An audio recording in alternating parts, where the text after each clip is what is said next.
Registration का मतलब अगर हम देखें तो इसका मतलब होता है, it means recording of contents, है ना, recording of contents of document with registering officers.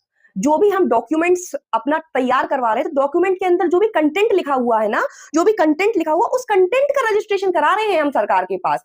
ए ने बी को अपनी संपत्ति बेची, तो जो ए है क्या क्या कंटेंट रहेंगे उस संपत्ति के, कि संपत्ति कितने स्क्वायर फीट की है, संपत्ति किस जगह लोकेटेड है, ए के पिताजी का नाम क्या है, ए कौन है, बी जो पर्सन जिसको बेचा है वो कौन है, उसके पिताजी का नाम क्या है। तो ये कंटेंट्स, इंपॉर्टेंट कंटेंट जो ये प्रूफ करेंगे, जो ये बताएंगे कि हाँ भाई ए ने बी को संपत्ति बेची और बी अब इसका अधिकारी है, ताकि फ्रॉड ना हो सके, ताकि कोई और पर्सन ना ले सके। तो वो इंपॉर्टेंट कंटेंट्स जो होते हैं उनका रिकॉर्ड करना किसके पास, रजिस्टरिंग ऑफिसर के पास, उसको कहा जाता है रजिस्ट्रेशन करना। इसका अर्थ है रजिस्ट्रीकरण, अधिकारी के पास दस्तावेजों की अंतर्वस्तु को रिकॉर्ड करना। ठीक, अब रजिस्ट्रेशन ऑफिसर जो होते हैं इनको अपॉइंट कौन करता है, रजिस्ट्रेशन ऑफिसर को अपॉइंट करता है स्टेट गवर्नमेंट। तो ये याद रखिएगा,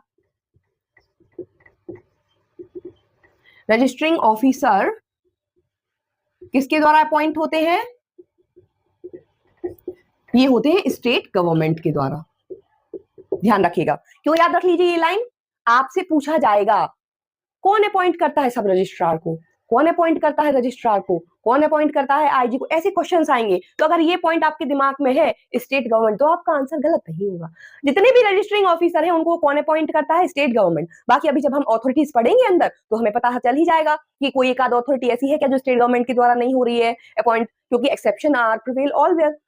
तो वैसे तो नॉर्मली जितने भी रजिस्टरिंग ऑफिसर है उनको स्टेट गवर्नमेंट अपॉइंटमेंट करती है, लेकिन हो सकता है एक आधी अथॉरिटी ऐसी हो जिसको स्टेट गवर्नमेंट नहीं अपॉइंट कर रही हो, तो वो अभी हम डायरेक्ट में देख लेंगे अंदर। तो रजिस्टरिंग ऑफिसर्स जो होते हैं इनको स्टेट गवर्नमेंट अपॉइंट करती है। ठीक है, अब ये जो रजिस्ट्रेशन एक्ट है आपका, ये अप्लाई कहां कहां होता है, जो आपका ये रजिस्ट्रेशन एक्ट है ये आपका अप्लाई कहां कहां होता है, तो ये अप्लाई होता है ओनली डॉक्यूमेंट्स पर, ट्रांजैक्शंस पर नहीं होता है, ये ध्यान रखिएगा। ये सिर्फ ओनली डॉक्यूमेंट्स, ये सिर्फ दस्तावेजों पर अप्लाई होता है, not on transaction, not on transaction.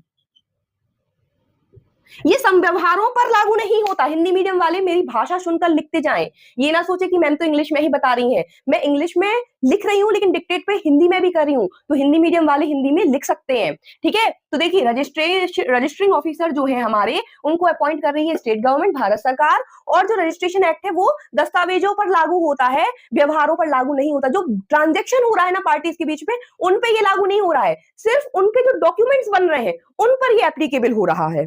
ठीक है, ये आपको ध्यान रखना है। अब उसके बाद अगर हम